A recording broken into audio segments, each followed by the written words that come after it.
Hello there, ladies and gentlemen. Mole Trap here. And we got oov here, and we got Jeju here. We got another TVZ. Looking forward to this.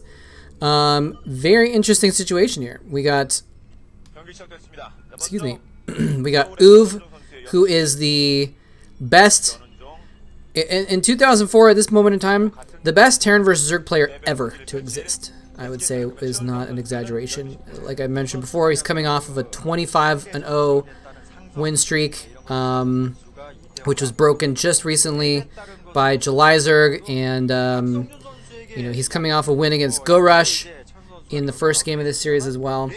But he did lose the TVT, so he's actually at a 1-1 score. So he's gonna have to show his unstoppable TVZ right now and win this game in order to make sure that he can advance from this group.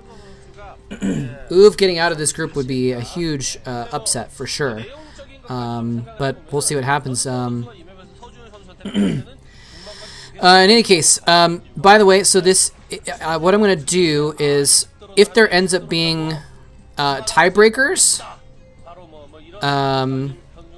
then what I'll do, and by the way, I did show the file folder that I have the files for this group in it. That file folder does not have the tiebreakers if there are any, so don't use that as a spoiler either, that, oh, there's no tiebreakers, because it wasn't in that file. I'm not sure how this group is going to go, but if there are tiebreakers, I'm going to wait a day or two, maybe do like a replay in between or something like that, so that that way if you're watching this a couple days later and you don't see a tiebreaker VOD on my channel, it's not a spoiler. So it's kind of some really convoluted thought processes would have to go into spoiling it for yourself, but I'm going to try and avoid that crazy self-spoilering if I can. Anyway, so that's the situation here. So if oov does win this, though, he's going to go up 2-1. And Jeju's going to be completely eliminated. There's no way to tie at 0-3 and get out of a tiebreaker. So yeah, very, very important game here. Again, you know, Jeju still doesn't even have a good chance of getting out of this group, even if he wins. But he needs to win to have any chance at all of surviving and getting to the round of 8. So remember, Jeju is one of the top Zerg players right now, so he is capable of beating oov, I think. It's not likely, but it's capable. You know, if anyone is, obviously, well, if anyone is, July Zerg is, but if anyone else is, it would be the two Terrans in this group. So we'll see how it goes. Well, actually, I mean, I guess maybe not. Terrans in the other groups might be able to. Boxer and Nada are no joke either. So, but anyway, we have two barracks play coming out here, and he's actually got a bunker down. I didn't see if he scouted to see that there was an early rush coming, and that's why he's being so defensive, but he's got two barracks and a bunker. It may just be due to the fact that this is a weird map, and you have to go, you have like an upwards ramp to get out of your base, and then there's like not, yes, so we're seeing that ramp right now, and there's kind of an expansion on the high ground, but it's hard to take, so he might just be playing super defensive just to make sure he doesn't have to deal with that situation very much. But there are a lot of Zerglings coming in here that he obviously knows are coming, and he's planned for that as well. Yeah, you can see the scout in his base. He knows that there's more Zerglings being produced, in addition to the ones that are in his base, as well as that hatchery going down. Well, I mean, you kind of need to get the macro hatch at some point, so you might as well get it to the second base. Look at this nice Sim City, though. This bunker's in a really beautiful spot, and it's not going to protect those two SCVs on the edge, though. They go down, and the Academy is actually going to be delayed significantly by taking out those two SCVs. And is a third SCV going to go down? He's going to micro it away. And, oh, he does get a third SCV. So these Zerglings are really doing work, slowing down oov's economy here. And that scout is still alive, too. That's interesting. He didn't actually stop to kill off that SCV. He's like, there's a free SCV here. But no, I like these SCVs. These SCVs are the juicier ones, so he's actually going for the well, it makes sense because these are the ones that are actually mining minerals, so they're kind of more important if you want to stop your opponent's economy from going on. And remember, oov is macro. He is whoa, and actually there's a firebat and a medic out now. The academy completed, and he had that gas, and so he's like, all right, now I've got what I need to deal with these lings. The firebat and the medic are the crucial little keys that are going to take take that little squad of Marines and really solidify them into a fighting unit that's capable of taking on a lot more Zerglings than they would have before. Lair is morphing at this point, and we see that Jeju says, all right, well, we could see a counterattack here. The old 5 Marines, or 6 Marines, 2 Firebats, 2 Medics, has done in many a Zerg player, and, you know, in fact, we did see that kind of move out from Sync against Jeju earlier in this series, and didn't immediately kill him, but forced him to build 12 sunken colonies, 13 sunken colonies at his 2 bases, and he ended up losing the game eventually as a result. Partly as a result. I mean, he would have died earlier without them, but he also just, like, even if he had survived the attack, he would have been such a detriment of his economy. But in any case, this is a different game, and I'm curious to see if we see him go for those lurkers again. This is cute. He's got 1 Firebat and 1 Medic on the ramp just to block the counterattack possibility while this group goes out. And again, it's that 6 Marines, 2 Firebats, 2 Medics is what I think we saw there. Yeah, there we go. So OOV is pushing out with his force, trying to put some pressure on. And again, he may not even actually go in for an attack. He may see these 3 sunken colonies and say, okay, well, you know what? That's 3 drones and 300 minerals in addition to the drones that I have stopped from mining by putting this force out. So that's enough of a slowdown of his economy that I've done my damage just by existing. And so he may just try and expand off of this instead of going in. And I think the fact that he's not rallying more Marines across the map, like we saw Sync do in that other game, indicates that that's probably what we're going to see. Is we're going to see OOV just play it a little bit slowly. He is getting... Okay, so there's lurkers being morphed here behind as well. 3 lurkers is going to be plenty. So OOV has also missed an opportunity. If he did want to try and go in, he wouldn't need to go in before those lurkers finish. And so now that the lurkers are finished, any chance of an attack is over because they're going to be too effective at fighting mass bio units. So the 2 base early lurker rush. It's so interesting. Or not even rush, but it's so interesting to see the differences in metas that we're seeing this early 2 barracks play, and we're seeing early. And I say early, again, because it seems like it's early compared to the meta of 2020 or even of 2008 to go for this early play. Usually the lurkers are the 3 base play after the Mutalisks. And actually, even at this time in the meta... Oh, and actually, hold that thought. He actually gets in with a bunch of Zerglings, and the lurker doing some significant damage to weaken those Firebats so the Zerglings can polish them off. And that is actually crucial because OOV is now bearing down on him with some tanks as well. And if you can take out the units protecting those tanks and keep them whittled down, it'll mean that there's a much better chance of actually taking out those tanks. And now the tanks are within range of the colonies. He's going to actually kill off that morphing colony before it even gets off the ground. And actually escaping with some Zerglings, so he has enough for a flank force. He wants to be able to build up some forces next to his sunken colonies, build up some forces outside as well, and go for a sandwich and attack from both sides and take out this attacking force. And if he does, he may actually secure the victory because OOV is not expanding behind this. It's going to be tough. And oh no, the Zerglings got baited in. Oh no, the Zerglings got baited in. He needed those Zerglings alive for the dual attack and actually loses a lurker as well. Oh no. Jeju's chances may have just gone down significantly there because imagine going in with 2 lurkers and 6 slings from both sides versus 2 lurkers and 6 slings and then like 1 lurker on the other side because so much stuff got killed, or maybe he had 2, I'm not sure. And he's just again diving in. These lings are just getting baited in again, or maybe that was part of an attack. I actually didn't see those lurkers coming in from the top as well. So actually the lings, never mind, not getting baited, doing a good job running in, soaking up the damage so that the lurkers can get close enough to kill those tanks. The tank is not quite quick enough at unsieging to get away. Is he going to get away from that second group though? He is. Lurkers just continuing to leapfrog forward. Lurk frog forward though onto the group, and the tank goes down, and that is crucial. But another tank coming in just at that moment. Can he get close enough to that tank? The Firebats are there. He's gonna have to fall back and I think abandon that tank with the Zerglings at it as well. Yes, so that tank goes down. OOV has now lost 5 siege tanks, and he's not expanding behind this. This is actually pretty bad for OOV. He's basically kind of losing in the economy game. He's only got the 1 base. He hasn't really been able to stop Jeju from getting more drones going, and Jeju with these lurkers is just dominating the map. OOV at least has kept him back a little bit, so he can't quite go for a huge counterattack or anything like that. But look at this. nice, solid chunk of lurkers coming out here. I don't think OOV has the forces to deal with this at all. Oh, never mind. There's some more down there. And he's going to get a scan on it.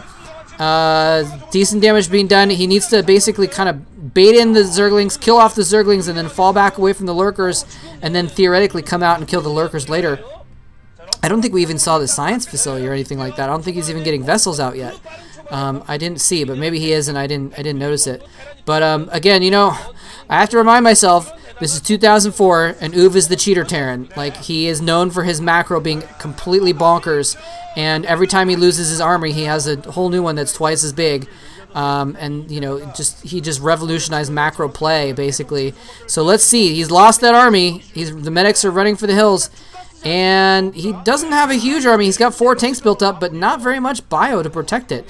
I think it might be a good situation, though, for him where he can actually use a little bit of bio to protect those tanks for a little bit of time in order to get an expansion up. That might be what he goes for here. I don't know if moving across the map is what he is going to be able to be successful at. Okay, so he does have the command center on the side there, and he's going to be able to push out and take that expansion base. Yeah, the tank's doing work from behind. The medic marines kind of staying out in front. I like that, because then he can kind of... Because you don't want the lurkers to be able to just run up next to your tanks and burrow. So keeping those medic marines out in front means that they're forced to burrow, and then you can fall back your medic marines, and then they're forced to unburrow, and you can move them in again and force them to burrow again, and slow them down enough that the tanks just get pot shots over and over and over again. So, Queen's Nest going down. Interesting. We're going to see 2 base hive here. Wouldn't be surprised if we see Jeju get a 3rd base. There's lots of spots on this map where you can hide one. Although, that might be difficult to defend. He might be expecting that OOV is going to be able to get out some dropships pretty soon and play with some dropship play. So, maybe getting a hidden expansion is not necessarily... And when I say hidden, I mean like behind a mineral line. So, like, you can't attack it directly without using air or glitching units through the minerals or something like that.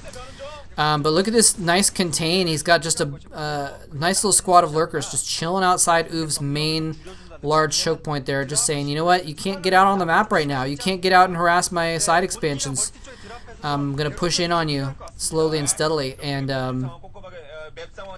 what is OOV doing? So he's running an SCV route. It looks like OOV is actually scouting to try and find a 3rd base. He's trying to look around and see, okay, does he have a 3rd somewhere that I can check out, that I can maybe think about pushing out onto? Because that's the key right now, is OOV is taking his expansion, and it won't be as big of a deal, though, if Jeju can take a 3rd or even a 4th. So OOV has to try and find that 3rd if it goes up and kill it off quickly, basically. But he's not going for a 3rd. He's going for a hive. He's like, I don't want more bases, I want bigger bases. I want better bases. And so the hive is going down, and he's going to have high tech pretty soon. Looks like the hive, I think, was about half complete. This is really interesting. He's just got to contain with several lurkers, even building more lurkers. He's just dedicating all of his money to just building tons of lurkers. Look at that. He's got like almost a dozen lurkers, maybe even more than a dozen with those reinforcements. Yeah, he's got more than a dozen lurkers now, and that is gonna, even if he gets a vessel out, it's gonna be really difficult to deal with. Even if he gets tanks to shell those lurkers, it's gonna be difficult to push those lurkers back slowly over time. And what is going on here? This starport is lifted up. Oh, we want to let that SCV out that was stuck making depots. Okay, so here's this dropship that I was talking about, trying to push around the side. It looks like he might go for a drop behind the mineral line, and Jeju is prepared for it. So he's got a lurker there and a sunken colony and morphing, and he's actually going to drop in this low ground expansion instead and kill off some overlords first. And maybe he scanned and saw that sunken and said, okay, well, I don't want to try and deal with that right now. Might try and go and drop in the main, actually. Defiler Mound and Spire going down. Well, very late Spire. But he knows he needs probably some Scourge at least to try and deal with these dropships. He can't just let the dropships run willy-nilly around the map. And is he going to try and do some assault on these backdoor drones? It looks like there is one lurker. He needs to burrow the lurker! And he actually doesn't target the lurker down, so... Oh, I didn't know the Zerglings get around the side. Okay. So Zerglings can get around the side of those minerals. I did not know that. Makes it a little bit easier to defend that spot, for sure. Dropships just running right through. Actually getting a scout. He thought about maybe dropping some more Marines in that main base there to do some more harassment, but instead he's like, it's not worth it. Just going to scout with it instead. That's interesting. We have Oov has a couple bunkers in his main. Oh, wow. Okay, so here's the cheater Terran at work. Look at the amount of tanks that we have here. And now with that many tanks, he can just A-move with those tanks and push those lurkers back. And actually, no, JG wants to finish. He moves in with the lurkers. There's no links to support, but he moves in with so many lurkers. Is it going to be enough, though? There's just no zerglings to support, though. And just massive damage being done. And more lurkers coming in from the side that re-burrowed. And he does kill off a lot of tanks, though. Oh, and that last hit, killing off those few tanks, means that this is going to get pushed back. I was a little bit alarmed there. I thought JG wasn't going to have enough because he just didn't have the zerglings to kind of go in and soak up damage and do extra damage. And it was just all lurkers. But he's been building so many lurkers. He had like 3 dozen lurkers or some crap. That was a ridiculous amount of lurkers. So he just had so many. He could just say, all right, you know what? You've got an army of 12 tanks and some bio. I don't care. I'm just going to run up on top of you and kill it. And it may have been a little bit of an error, though, because now he has defilers. Imagine if he waited a little bit longer and he'd gone out with defilers and puts down some dark swarms on top of those lurkers. Like that. See? The radiate's coming out now against the... Whoa, what is going on here? Where is this? Is that his main? It's a macro hatch. Okay, Scourge there. See, there's the Scourge killing off that vessel. So, tit for tat. Gas-heavy spellcaster for gas-heavy spellcaster. A little bit of a trade. The Defiler for the Science Vessel.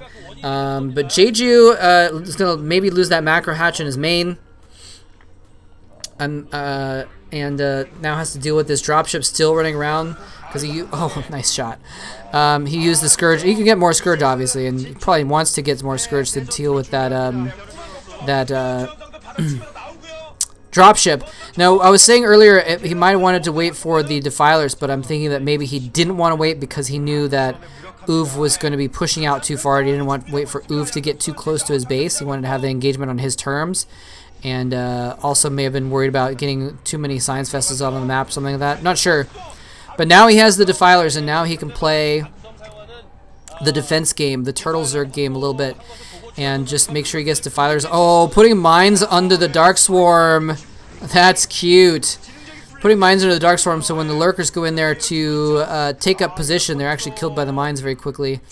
Mines are actually going to be pretty good against the lurkers because it's going to be hard for him to get overlords out on the map to try and spot these mines. And even if he does, he doesn't have a really good way of dealing with them unless he got some hydralisks or something like that. But that would be a little bit strange. So anyway. So Oov is now poking around with these vultures, trying to find these extra bases.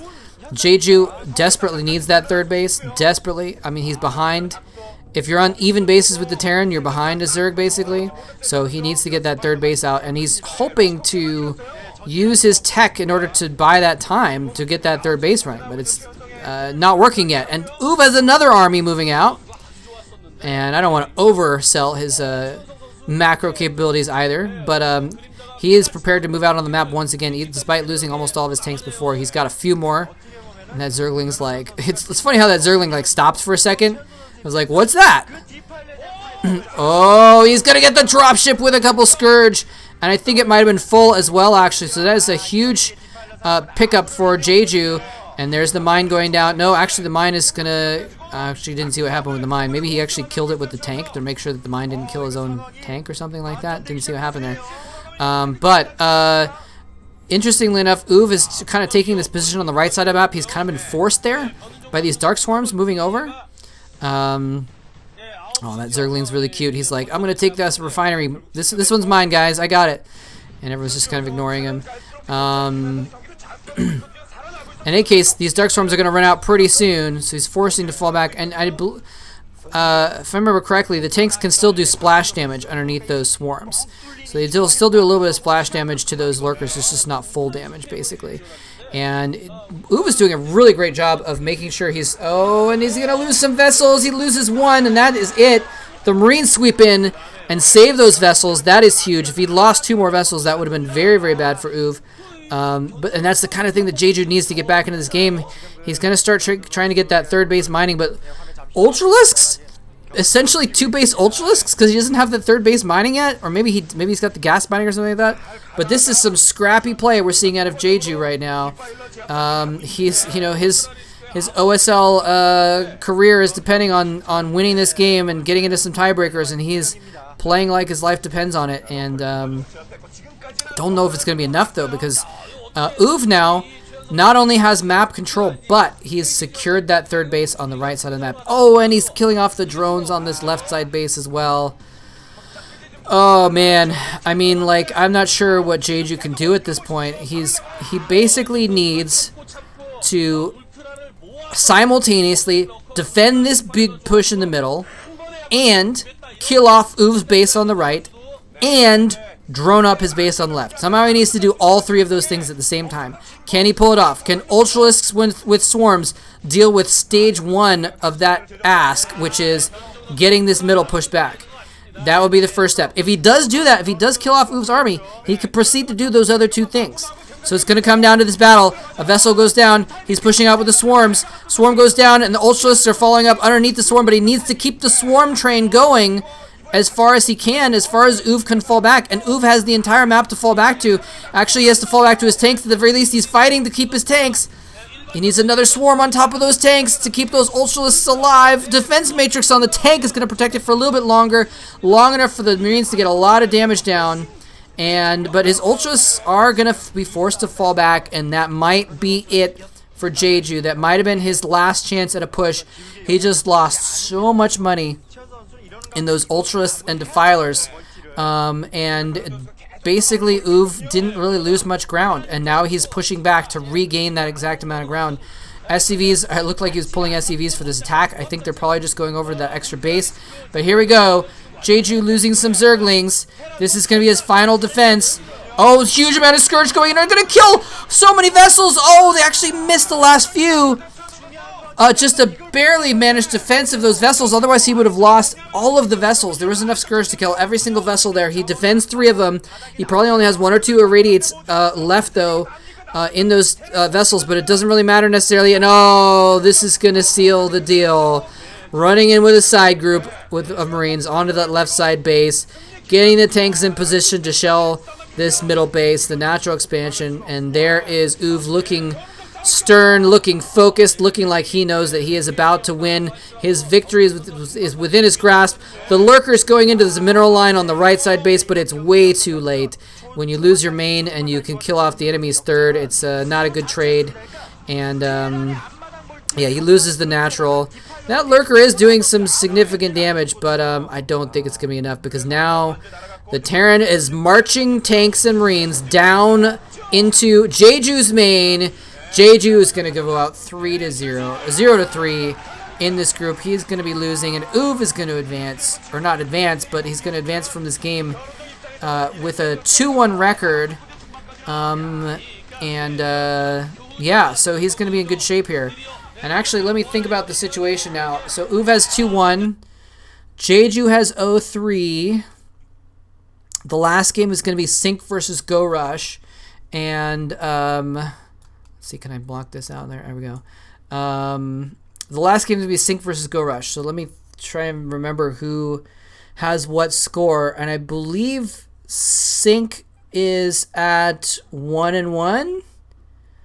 So if Sync beats Go Rush, he will advance 2-1, and along with oov, and Go Rush is also at 1-1. So oov is going to advance, is what it looks like. If I did the math correctly, I probably didn't, because I seem to be consistently messing up the math when I'm trying to figure out who's in what position. But I believe, if I remember correctly, that Sync and Go Rush are at 1-1 each, and so oov is going to advance after all. I said it mistakenly, but I was apparently accidentally correct, and the winner of this game, is going to advance as well, probably. So that's what looks like is going to happen. But I will double check that before I do the next game, and so the beginning of the next game, I'll recap the situation just in case I was wrong about that.